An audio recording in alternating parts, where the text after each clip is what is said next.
Hi everyone, welcome to Avis fashions. యూట్యూబ్లో ఇది మా ఫస్ట్ వీడియో అండి. మీరు మా స్మాల్ బిజినెస్ని సక్సెస్ చేస్తారని ఆశిస్తున్నాను. వీడియోలోకి వెళ్ళిపోదాం. ఇక్కడ నేను చూపించేవన్నీ ఎక్సెస్ టాప్స్ అండి. ఆజియో ఆవాసా బ్రాండ్. మన దగ్గర అన్ని branded tops, ladies wear, kids wear, 3 piece sets అన్నీ అవైలబుల్గా ఉంటాయి. ఇవాళ మనం ఎస్ఎక్స్ అంటే ఎక్స్ట్రా స్మాల్ టాప్స్ చూద్దాం.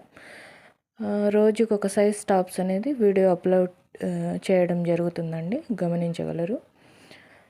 వీడియోలోకి వెళ్ళిపోదాం. ఇవి మొత్తం 1000కి 3 టాప్స్ అండి, ప్లస్ షిప్పింగ్ ఉంటుంది. మీరు 4 టాప్స్ కనుక తీసుకుంటే 1100 అండి, ప్లస్ షిప్పింగ్ ఉంటుంది. అలాగే మీరు 2500 అబోవ్ బిల్ చేస్తే కనుక ఫ్రీ షిప్పింగ్ ఉంటుంది. చూడండి ఎంత చక్కగా dark colours, pastel colours, light colours, daily వేర్కి అయితే చాలా చాలా చాలా బాగుంటాయండి ఇవి. మీకు నచ్చితే కనుక తప్పకుండా స్క్రీన్పై ఉన్న నెంబర్కి మెసేజ్ కానీ కాల్ కానీ చేయండి, తప్పకుండా రెస్పాన్స్ ఇస్తాం.